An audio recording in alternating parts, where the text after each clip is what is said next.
No meu primeiro relato, ô Teófilo, eu falei sobre os 2 primeiros versículos dos Atos. Né? E isso levou 1 hora. 2 primeiros versículos. Tem só o resto, né? Vamos lá. Antes, só para fechar a primeira parte, né, de tudo isso, né? Deus, Ele quis se fazer um de nós e um conosco. E aí Ele enviou seu Filho Jesus Cristo. Ele quis se fazer carne e se fez carne em Jesus Cristo. Só que Ele é um Deus extravagante. E aí Ele não quis estar só em Jesus Cristo. Ele se encarnou em Jesus Cristo, mas Ele depois quis se encarnar em todo mundo. E no Pentecostes Ele se encarna em todo mundo. Deus se encarnou não só mais num filho, mas em todos os filhos. Ou numa multidão de filhos. Porque, como diz São Paulo lá, Jesus Cristo tem uma multidão de irmãos. Uma multidão de irmãos. Ou seja, que como Ele, são também Deus que se faz presente no mundo. Né? Com aquela expressão de Santo Agostinho, né? Santo Agostinho buscou a Deus, buscou o sentido da sua vida fora, em religiões, em filosofias, em estudos, em muitas coisas. Ele só foi encontrar dentro. Isso quer dizer que, para nós, cristãos, seguidores de Jesus, Deus não está longe, está perto, de São Paulo. Deus não é para ser buscado fora de nós. Deus é para ser vivido. Deus não é para ser buscado, é para ser vivido, porque Ele já está aqui conosco, em nós. Jesus dizia no Evangelho, no final do Evangelho: estarei convosco todos os dias, até a consumação dos séculos. Agora vamos passar para a segunda etapa. Atos, capítulo 1, abrindo aí de novo. Capítulo 1, versículo 15.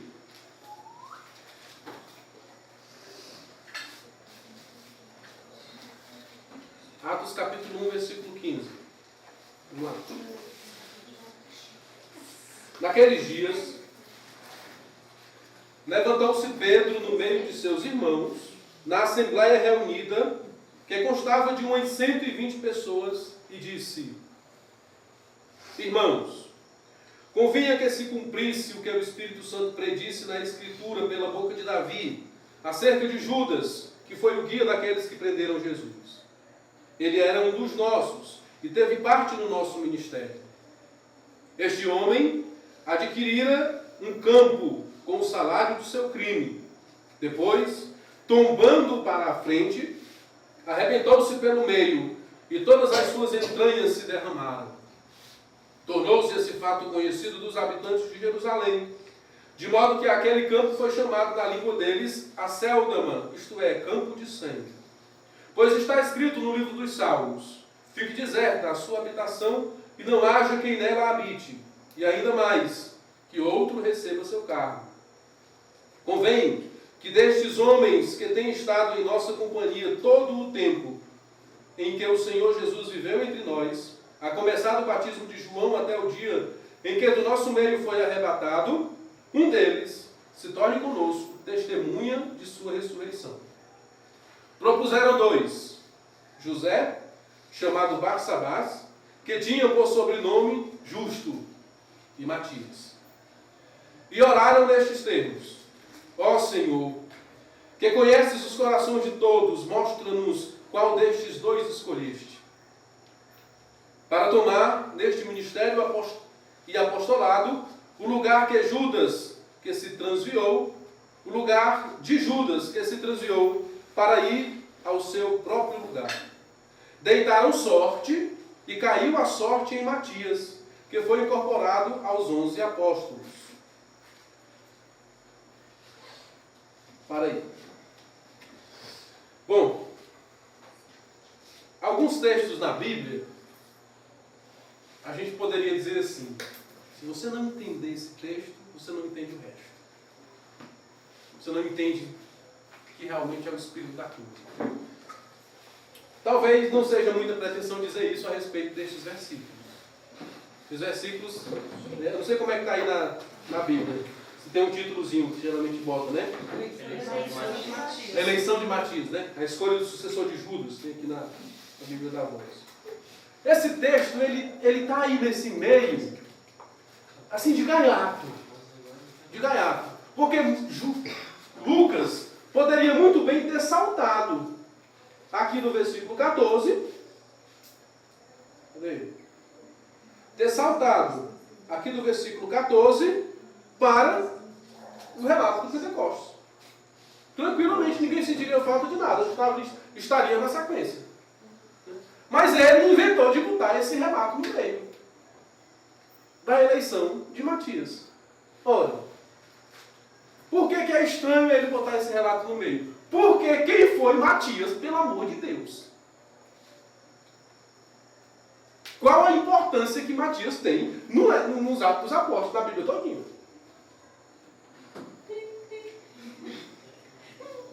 Você não escuta falar de Matias no resto do Evangelho? Alguma coisa que Matias fez? De bom? Matias só se viu mesmo para... Ele só se viu mesmo, acho que para ser eleito, bater a foto com todo mundo, para dizer que era apóstolo e foi-se embora. 15 minutos de fama. E depois, 2000 anos depois, você viu para dar nome na Secretaria da Renovação, né? Que eu chamar de Secretaria. Secretaria Matias. Que até nisso não deu certo, porque acabou e virou ministério. E tiraram o nome de Matias. Então, por que Lucas inventou de botar esse Matias no meio? Secretaria Matias era a Secretaria da Promoção Humana.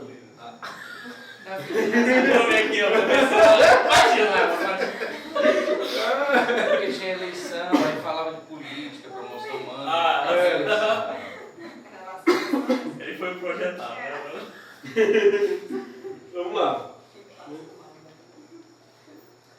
Bom, Lucas poderia ter excluído esse relato. Mas Lucas disse que foi pesquisar as coisas, para contar a história, tintim por tintim. Ele tem uma intenção e ele não ia botar uma coisa ali sem ter nada a ver. Né? Lucas então coloca esse texto, não de forma, talvez, não como um acidente, um incidente, mas coloca assim de propósito mesmo. Né? De propósito. E é através desse texto que nós vamos perceber e tentar compreender a relação tumultuada que existe entre instituição, a igreja é instituição, a organização humana, e a igreja corpo de Cristo. Entre a instituição e o carisma. A relação entre o divino e o humano. Com esse texto, a gente vai poder fazer miséria, né? Talvez com esse texto eu seja apedrejado. Vamos lá. Pedro, numa reunião de oração, com 120 número simbólico, porque quer dizer 10 participantes para cada apóstolo. Né? Só que estava faltando um, né? Judas, que tinha... Aliás, o suicídio de Judas aqui não é enforcado, viu? Judas não se enforca, né? Ele se arrebenta e as suas vísceras saem, as tripas voam e tal. Também esse relato é um relato dramatizado por Lucas, né?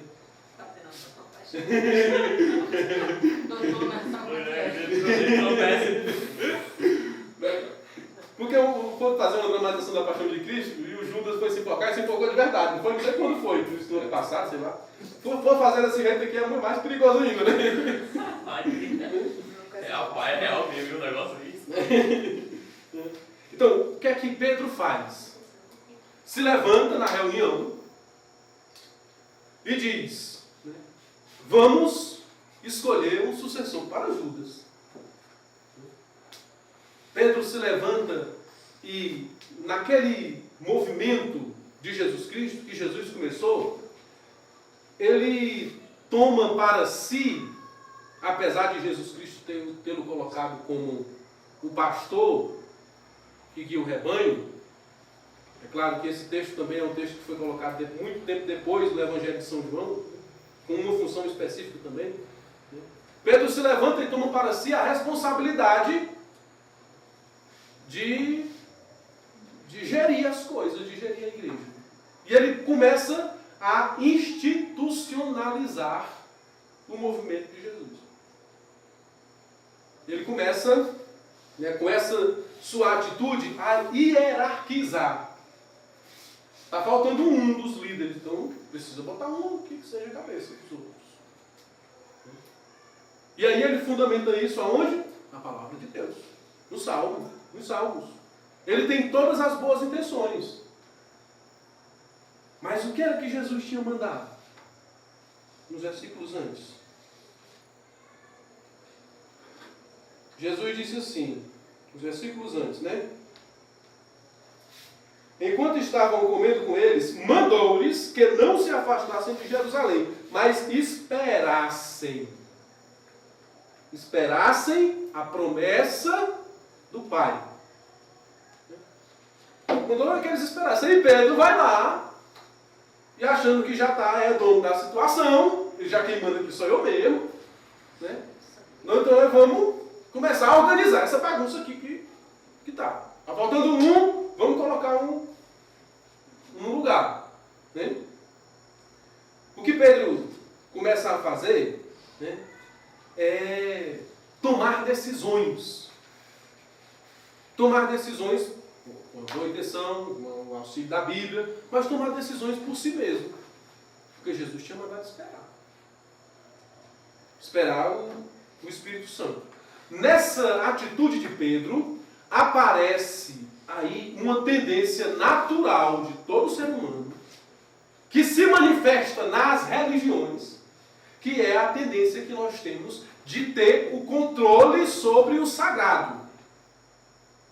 Porque as religiões, além de ser uma expressão da necessidade de religação entre o divino e o humano, acaba se tornando, se fosse só isso, seria uma coisa boa, É só isso, mas o que é que as religiões se tornaram? Todas elas, pelo menos as que conhecemos, se tornaram também tentativa de monopólio do divino.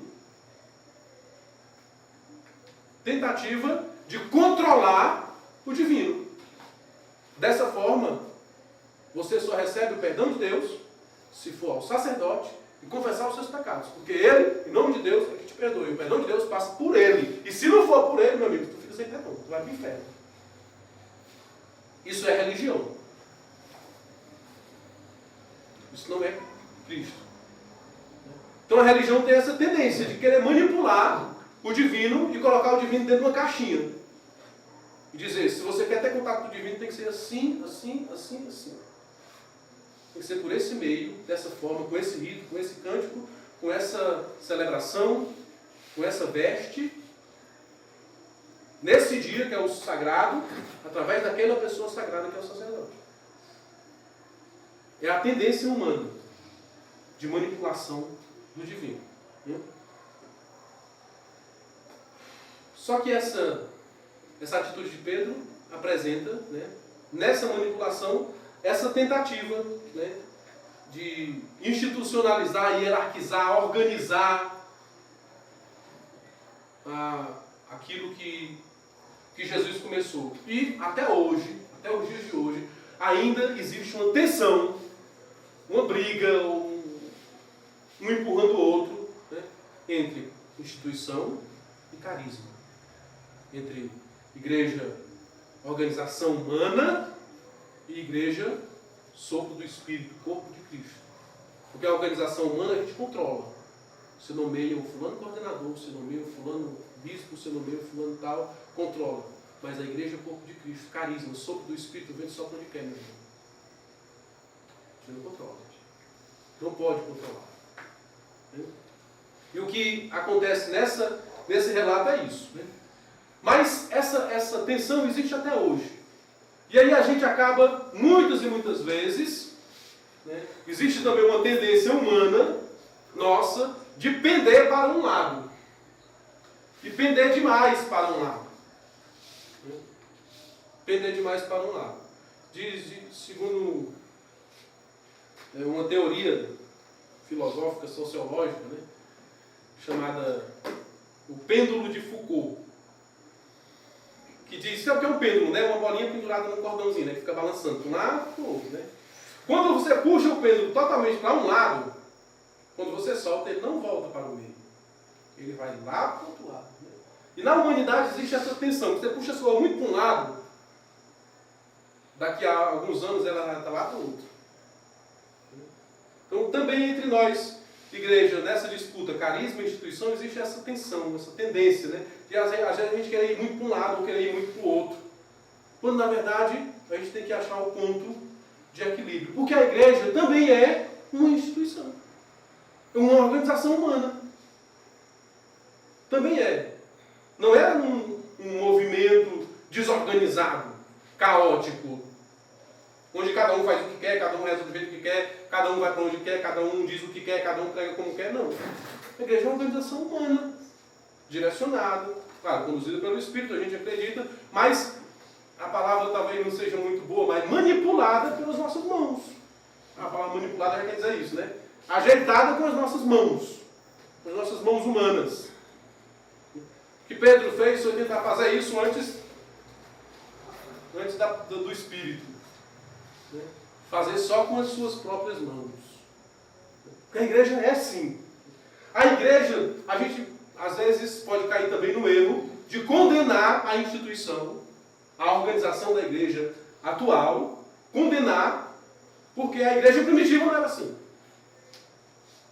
Só que também a igreja primitiva era institucionalizada. Tinha as suas organizações, tinha os seus critérios, tinha as suas normas, tinha a sua metodologia, tinha a sua identidade de fé, profissão de fé, tinha o seu código de conduta, de forma muito mais simples e básica, mas tinha.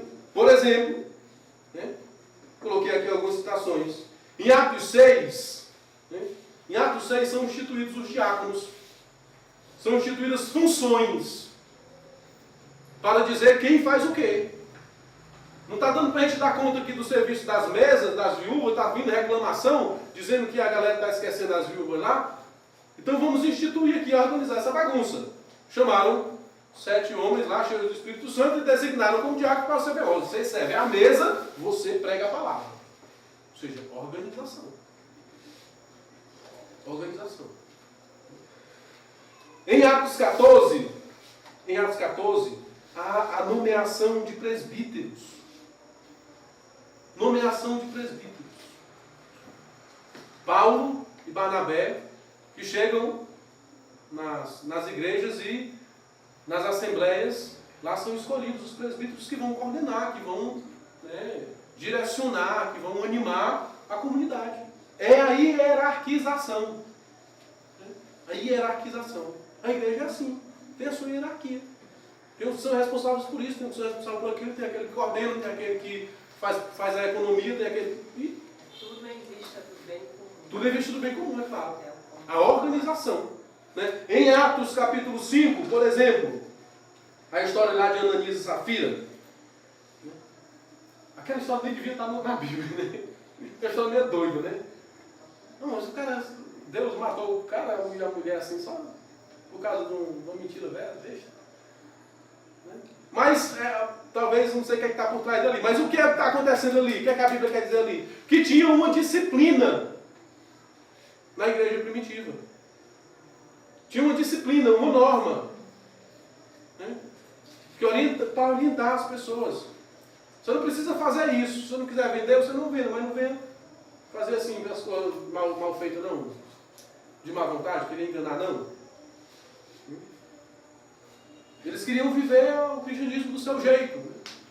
Não, a gente vai vender só a metade do dinheiro. Tá. Não, se você faz parte da comunidade, viva como a comunidade vive. Em Atos capítulo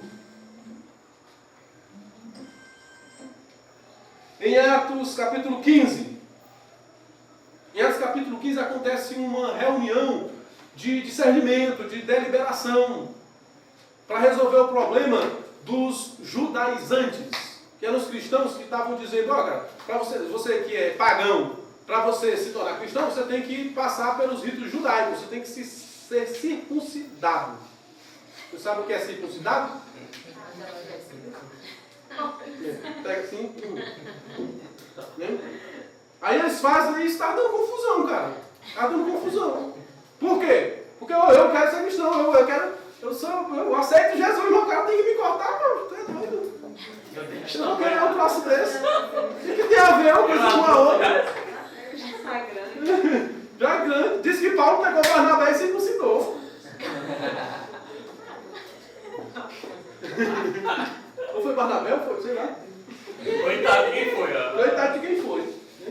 Ou seja, existiu uma organização que deliberou e organizou e disse, não gente, não precisa ser assim, né? Não precisa fazer isso tudo, vamos organizar, vamos ver como é que isso vai ser. E organizaram e enviaram os discípulos com um documento dizendo como é que devia ser as coisas.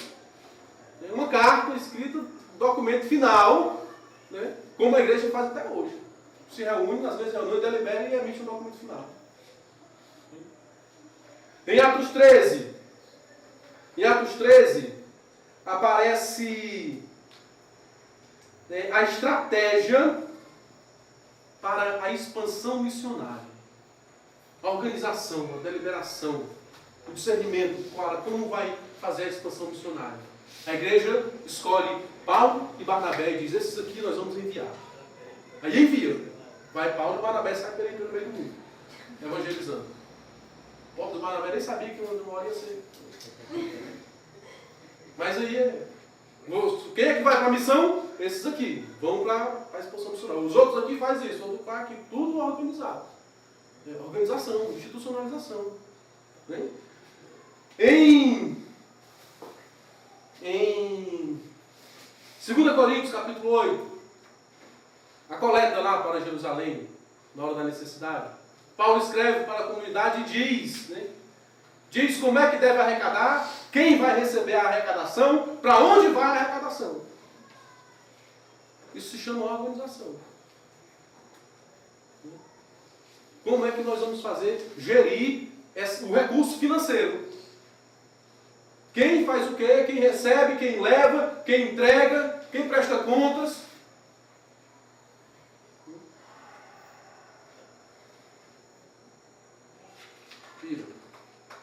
A 2 Coríntios 8, né?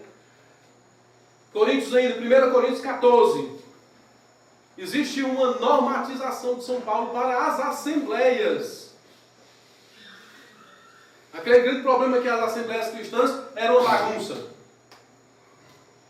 São Paulo vai dizer como é que vai ser a assembleia, a reunião da oração, meu amigo. Quando um estiver falando, profetizando, o outro fica calado. Quando um for fazer dar uma orientação, se for uma orientação em línguas, ninguém souber, não é melhor você ficar calado e falar com Deus. Quando alguém tiver um canto inspirado, tal, você organize, alguém presida, alguém faça e organiza tudo direitinho. Não pode ser uma bagunça. A igreja não é a casa da mãe Joana que todo mundo segue e faz o que quer. Não. É organizar. Não é assim.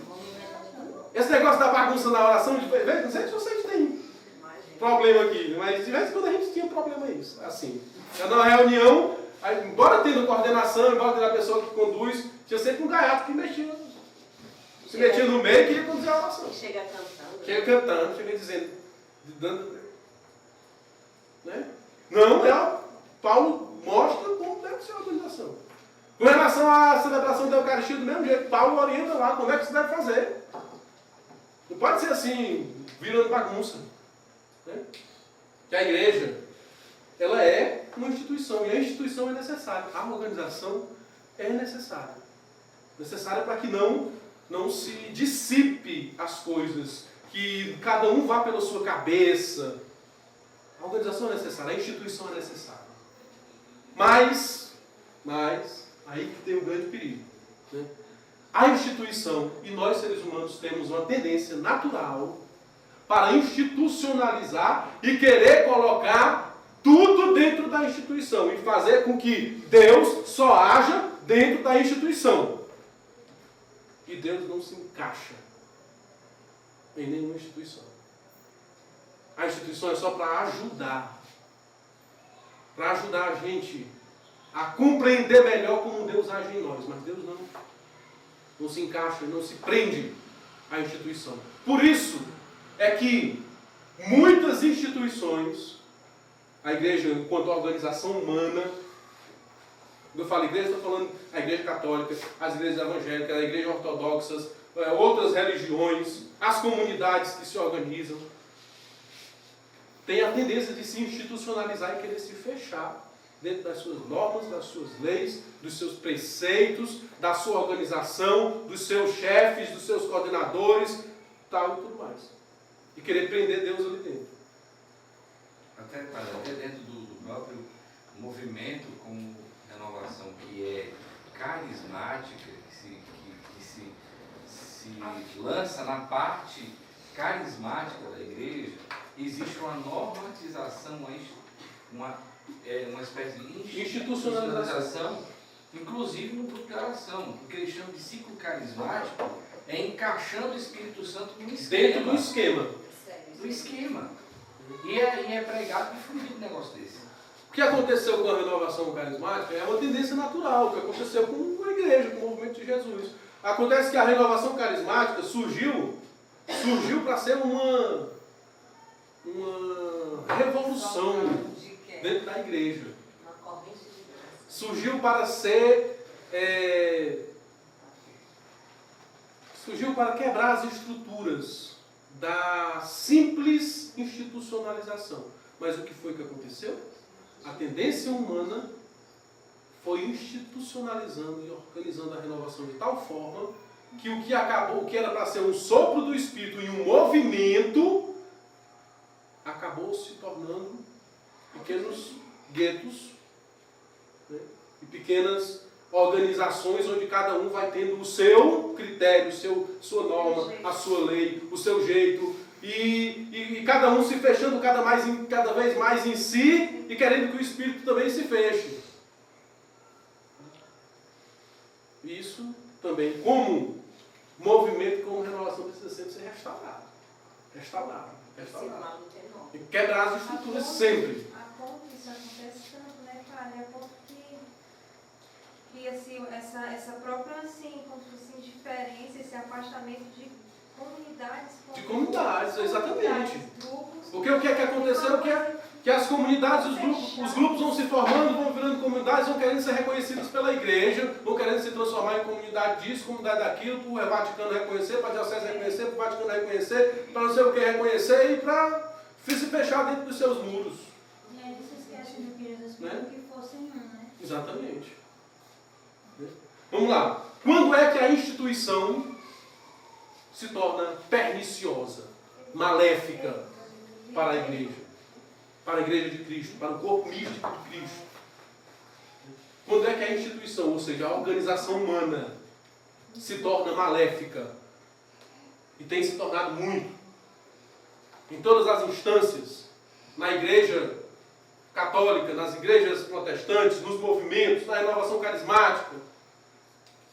Quando é que a instituição vai se tornando essa coisa ruim? Primeiro, quando começa a querer ter o monopólio do divino. Simples. Quando começa a dizer para os seus que para ter contato com Deus tem que ser desse jeito. Tem que ser assim, precisa disso. Para Deus agir na sua vida, você tem que fazer isso.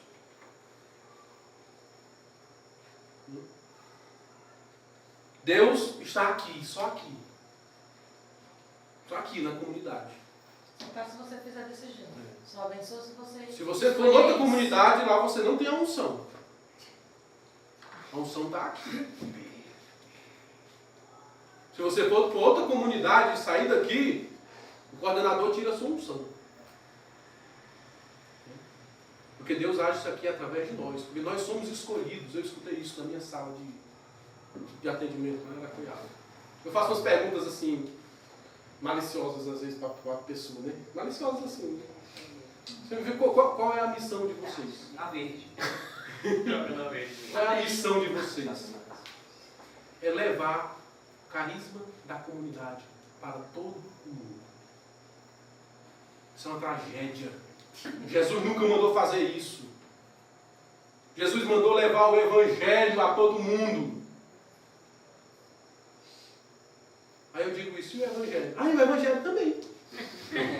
Eu estudei isso, diante de uma pessoa, de uma comunidade carismática. É levar o nosso carisma. A nossa vocação é levar o nosso carisma pelo mundo inteiro. Tem que ter amor no peito, né? Aí o meu pensamento diz várias besteiras. Ele vai achando. Isso é coisa que se diz. Mas eu digo, meu filho, e o Evangelho? Não levar não. Porque Jesus, quando você leva o Evangelho, normalmente, consequentemente, o seu carisma vai junto, o seu jeito de evangelizar vai junto, o seu jeito de orar vai junto. Mas se você tem que levar o Evangelho, não é o seu carisma. Você tem que difundir, não é o carisma, paz e bem pelo mundo, é o Evangelho.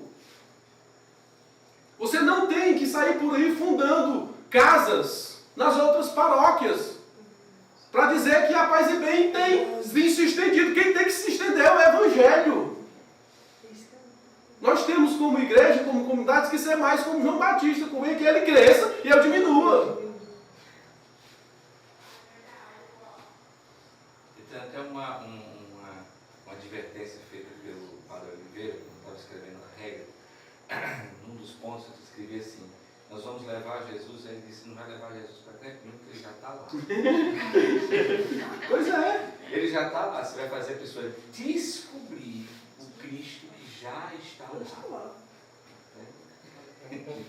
Isso é querer manipular, né, o divino. Segunda coisa, quando é que a instituição se torna maléfica? Quando nós condicionamos a relação com Deus, condicionamos a relação com a instituição. Você só se relaciona com Deus se você se relacionar com a paz e bem. Se você participar do nosso grupo de oração. Você só se relaciona com Deus se você assumir o nosso carisma. Se você não estiver aqui, você não encontra Deus. Então, para ter contato com Deus, você tem que ter contato com a instituição. Você Quando pode nós... até encontrar, mas do jeito que está aqui, você não. Não, você vai encontrar, mas do jeito que é aqui na. Ainda diz assim, mas toda experiência Mas a gente tem muito isso. Pensem, porque a gente pensemos assim em termos de comunidade que, da renovação, que somos todos da mesma igreja. Mas a gente faz isso com relação às outras igrejas. Né? A gente acha que só vai para o céu quem é católico. Todos vai para o céu quem é evangélico. Ou eles só acham que só vai para o céu quem é evangélico. A gente vê pessoas. Ou a gente acha que só vai para o céu quem é cristão. A gente vê pessoas cheias de carisma Foi mais. que não estão aqui do discernimento, da palavra, da sabedoria, do entendimento que não está aqui. Pois é, porque o Espírito Santo foi derramado. E a promessa de Deus que Pedro repete, lá do profeta Joel, a promessa de Deus é que o Espírito Santo ia ser derramado sobre toda criatura. Sendo cristão. Não, toda criatura. Não tem esse parênteses. Toda carne. É o evangelho de hoje, o vento sopra onde quer. Chega já. Quando a instituição se torna maléfica? Quando se exige sacrifícios institucionais, financeiros, em nome de Deus. Não existe, o cristianismo não existe. Isso não existe, né? Quando se exige pagar o dízimo. Vender a geladeira. Quando se exige, né, fazer isso, fazer aquilo. Para você. Hoje eu recebi uma coisa assim, de manhã, antes de eu sair.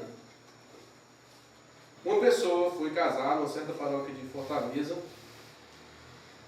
e o cara não era batizado. Aí ele se quis ser batizado para casar. Na verdade, a igreja não precisa que a pessoa seja casada para casar. Mas o cara quis ser batizado para ter... A igreja exigiu lá que ele fosse batizado, porque tinha que ter o batistério. O cara disse, mas eu não sou batizado, como é que eu vou ter batistério? Eu não sei, eu não quero saber. Então, tem que batizar. Então, o que eu faço para batizar? Tem que assistir 4 reuniões. É um cara adulto, cristão, de tradição evangélica, que resolveu batizar-se na igreja católica. Tem que assistir 4 reuniões. Isso para o cara adulto, não é para os pais, os padrinhos, que aí outros 500, né? Aí o cara, e agora? É dia tal, não posso. Eu trabalho, não tem como ser liberado. Mas só batiza-se. Só batiza, só casa se batizar, só batiza se assistir já. Nós exigimos das pessoas, né, sacrifícios para que elas tenham acesso ao sacramento. Porque é pelos sacramentos que nós dispensamos a graça de Deus. Ou seja, pelos sacramentos nós temos acesso a Deus. Isso é a lógica religiosa, né? Então se exige sacrifício das pessoas, sacrifício financeiro. Então a gente vai dizer, pega o livro do profeta Neemias e usa para motivar os fiéis para construir uma igreja. Porque o profeta Neemias foi responsabilizado para reconstruir Jerusalém e reconstruir a casa do Senhor. Isso é um equívoco. E como qualquer outra coisa. Como todos os equívocos que a gente vê quando abre a televisão e bota lá em certas igrejas. Mas não só quando abre a televisão, quando vamos nas nossas igrejas, nas nossas palavras também. Principalmente quando diz respeito a dinheiro. Aí a gente vê o dia inteiro. Né? Quando a instituição faz isso, então se torna maléfica. Né? Quando a instituição se torna maléfica? Quando se cobra para a instituição a dedicação que devia ser dada a Deus. Uma coisa é servir a Deus. Outra coisa é servir a instituição. Não pode dizer. Não confunda. Não confunda. Meu irmão, você foi responsabilizado pela comunidade para vir varrer o pátio para o grupo de oração. Isso aqui não é um serviço que você está prestando a Deus, não. É um serviço que você está prestando à comunidade. Não confunda as coisas, não. Não vem dizer que é pessoal, não. É para a comunidade. É no máximo para os irmãos que virão. Mas não é para nós, não. Porque Deus não precisa disso, não. Aí vai estar da organização, essa passou. Organização. Mas quando você diz isso como se fosse de Deus, a instituição está precisando voltar às origens. Está usando o sagrado para servir ao humano. Está usando o nome de Deus em vão. O padre está dizendo que não é mais para varrer, não. Presta atenção, meu. Está só esclarecido. Para não achar que você, varrendo ou ajeitando as cadeiras, está servindo a Deus. Está servindo aos irmãos, está servindo à comunidade. Tá? Mas quando a gente diz, você vai estar servindo, você acha que está servindo a Deus, você está equivocado. A gente pode até pensar, padre, que não é um serviço para Deus, mas é um serviço para levar o evangelho Para levar o irmão a ter um contato com Deus. Ou seja, é um serviço para a comunidade.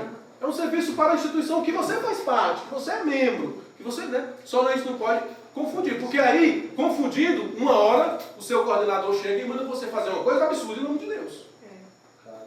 E manda você passar a manhã inteira, o dia inteiro, todinho, no estacionamento, não sei da onde, no sinal, vendendo balinha ou vendendo cartão de rifa. Aí a pessoa vai ficar... Dizendo que é para Deus. Aí depois a pessoa vai ficar com aquela coisa na cabeça, não fiz, então Deus vai me castigar. Não fiz. É.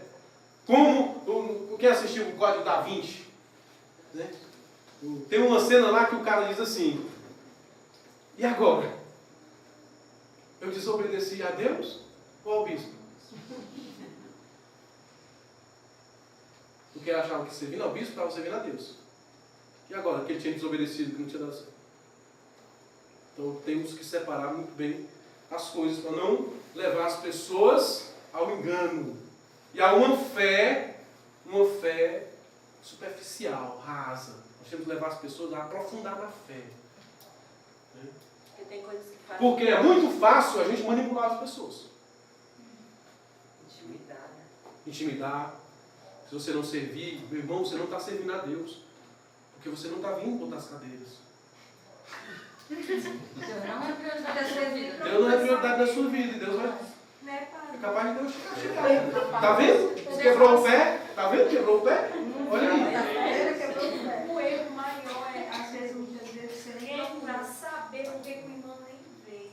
Né? Porque às vezes não veio porque a gente não pôde, meu irmão. E aí, ó. Mas é bom, é sempre lembrar, não confunda a instituição com Deus. Não confunda o que a instituição fala com o que Deus fala. Não confunda servir a instituição com servir a Deus. Quando a instituição se torna maliciosa, maléfica, quando ela passa a restringir o serviço a Deus, o apostolado chamado, ao serviço dos ministérios da instituição. Você só serve a Deus se você servir nesses ministérios aqui dentro. Se não for desse jeito, aqui você não está servindo a Deus. A instituição mata o espírito.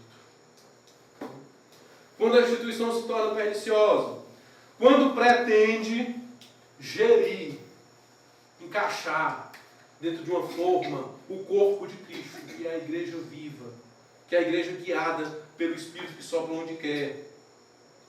Quando ela prioriza as relações institucionais e despreza as relações pessoais, ou então substitui a relação institucional pela relação pessoal. Como é isso?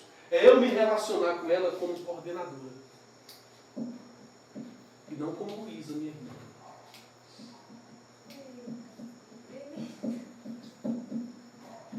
Eu acabo me relacionando com uma função e não com uma pessoa. E o que na igreja nós temos muito é isso. São pessoas que se revestem de uma função, de uma máscara, e passam a se relacionar com Deus a partir dessa máscara, e se relacionar com as pessoas a partir dessa máscara, dessa função. Você não se relaciona comigo, com um cristão, com o irmão, você se relaciona com o padre. É como alguém que passa por mim, né, que me conhece desde menino, e diz assim, Evandro. Eu digo, opa, não, padre é Evandro. Eu faço ele se relacionar com a instituição, com a máscara, com a função, e não comigo. E isso faz a instituição ir matando o espírito. Nós temos muito isso na igreja. Isso prejudica demais a nossa vivência verdadeiramente cristã. Porque tem gente que é capaz de matar ou morrer pelo coordenador. Tem gente que, se o coordenador falar, é palavra de Deus. Palavra de Deus. Mas não se pode confundir isso. De maneira nenhuma.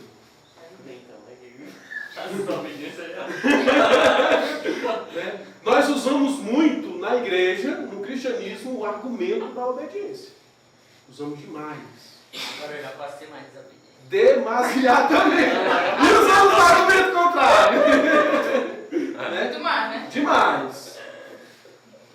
Obedecer ao coordenador não é obedecer a Deus. Obedecer ao padre não é obedecer a Deus. Mas há essa necessidade, né? Assim, no final A igreja tem essa palavra obediência. A igreja, instituição, tem essa palavra obediência.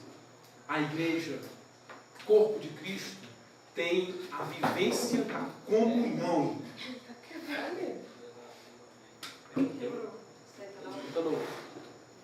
A igreja, a instituição, tem a dimensão da obediência. E pela dimensão da obediência ela te obriga. Ou seja, torna uma prisão, bota você dentro de uma prisão.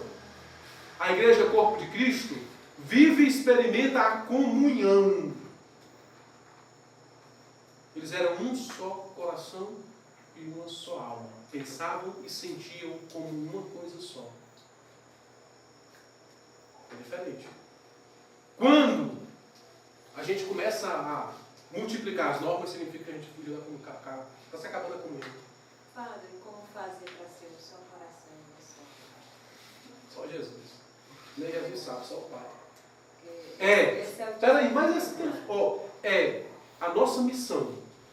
Nossa missão como igreja, como um corpo vivo de Cristo tendo a instituição e a necessidade da instituição, organizar tudo da melhor forma possível, mas minimizar a estrutura para maximizar a comunhão e o corpo de Cristo carismático vivo. Minimizar o material para que a comunidade, igreja viva, corpo de Cristo seja mais.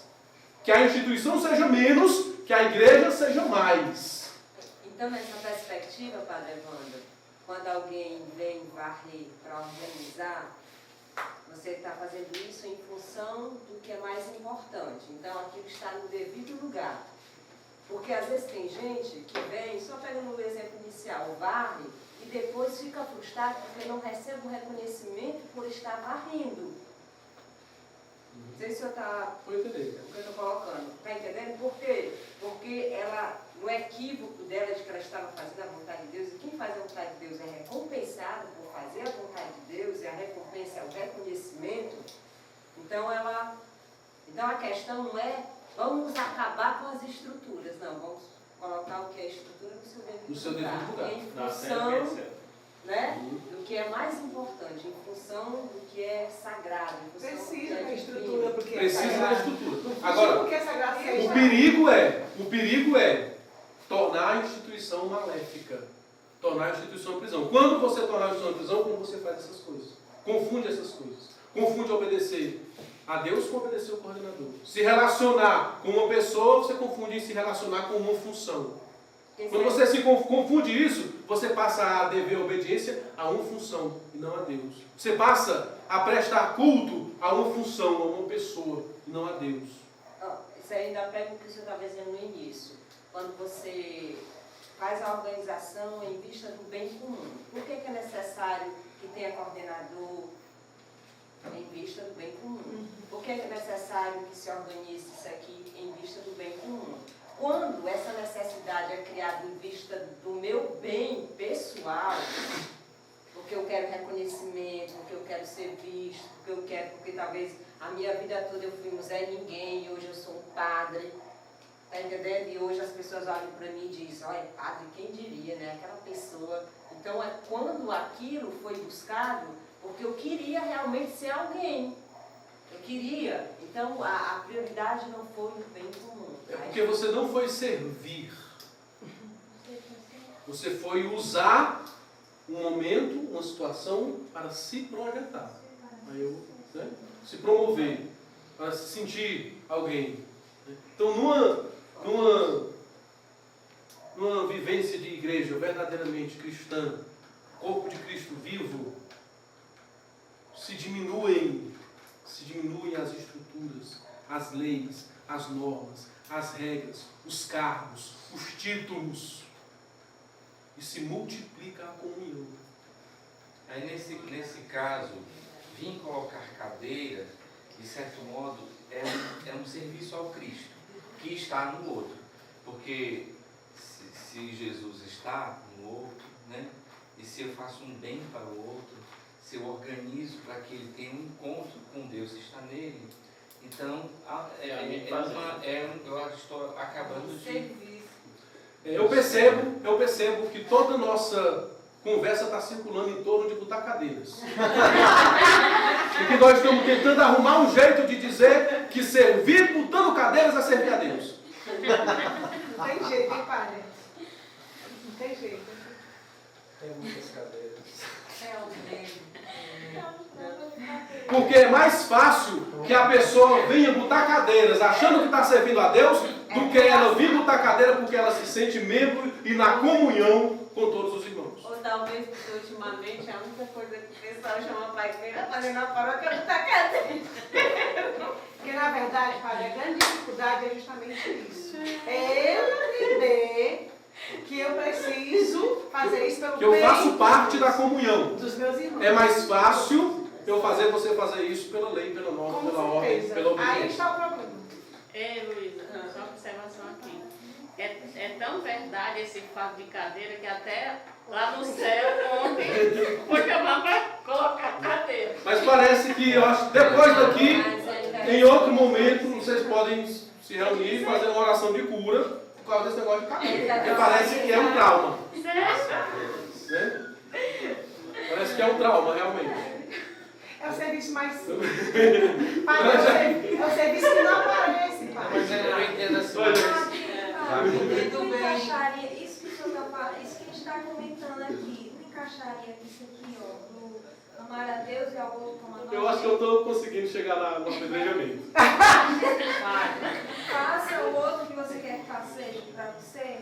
Olha, nós na igreja devemos viver na comunhão e não na obrigação.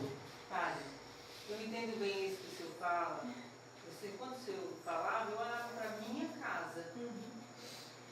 E eu entendi perfeitamente o que o senhor disse. Quando eu peço para o Tobias estender a roupa para mim, ele sabe por que ele está fazendo isso. Não é para Deus, não é para mim. Ele sabe por que ele está fazendo isso. Às vezes ele se sente obrigado a fazer, mas ele entende, depois que ele estende, que ele ajudou a nossa casa. Né? Da mesma forma, quando eu chego em casa, que o Léo, ele não é missão dele fazer o que, assim, que a gente entende que cada uma mulher.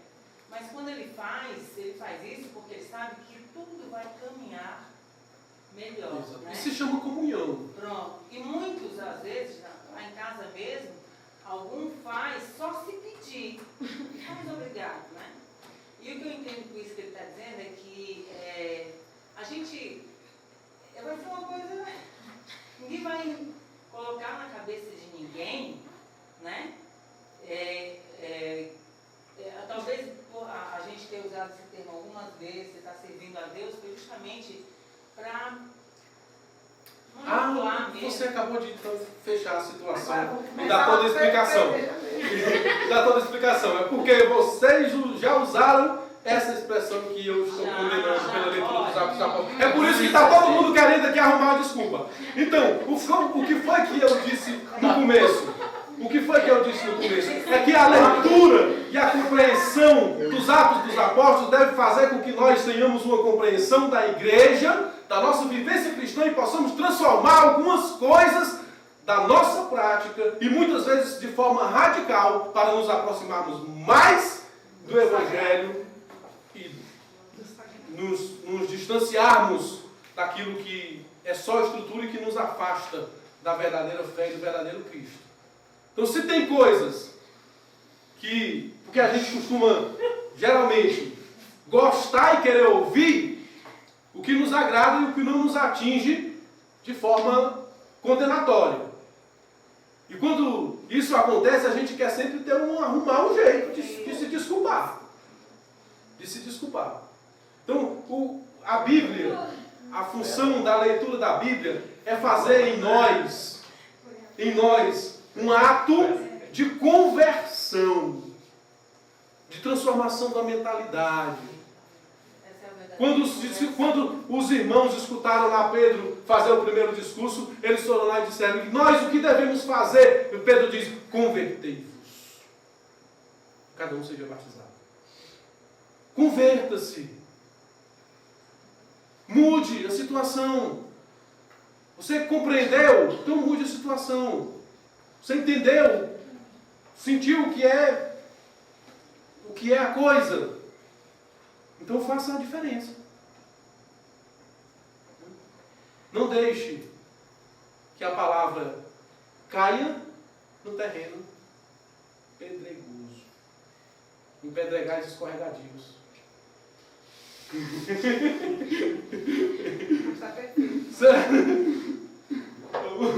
Podemos encerrar a questão das cadeiras?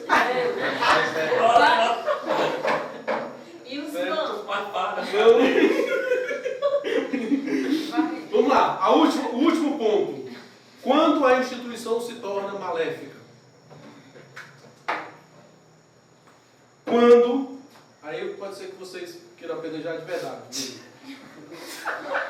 Quando a gente quer perenizar a instituição. E é capaz de matar por isso. E é capaz de vender a alma ao diabo para isso. Eternizar a instituição. É a gente achar que a comunidade Paz e Bem não pode morrer. Não pode acabar. Quem não pode acabar e não vai acabar é a Igreja de Cristo. Mas as instituições que estão dentro delas não só podem, como algumas devem acabar para nascerem outras, em outras circunstâncias, porque a cada tempo o Espírito Santo suscita novas instituições e carismas que vão sendo instrumentos de Deus para aquela época, para aquela circunstância. Quando a gente acha que se acabar a instituição, acabou-se o mundo, nós estamos no equívoco. Estamos presos dentro de uma caixa